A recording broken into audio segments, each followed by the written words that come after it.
Ito lang guys kasimple pag magluto ng egg drop soup.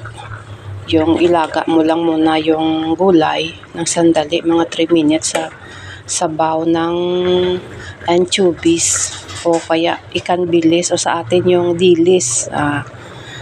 Anything also can do. Yung mga nor cubes, ganon, pwede rin. Tapos pagluto na ang gulay, lagyan natin ng itlog. Ganyan lang. Very simple. Yung mayroon akong itlog na ganyan. Tapos ihulog lang natin. Kaya nga tinatawag na egg drop soup. Ganyan lang. Ganyan lang yan kasimple. Ganon. Diba? Healthy soup.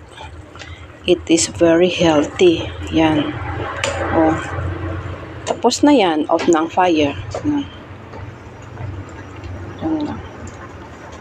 Simpleng ulam, masustansya, ganan. Ayan.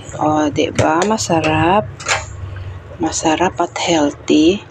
Ito ang pinaka masustansyang sabaw. Wala siyang mantika.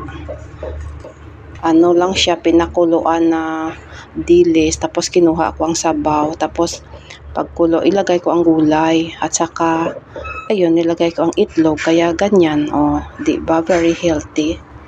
Pwede mo rin kainin ganun lang, o pwede mo rin i-ulam. Kasi sa probinsya, ginagawa nating ulam ito. Hindi naman, totoo naman, healthy naman ito. Talagang very healthy, Ayan, diba?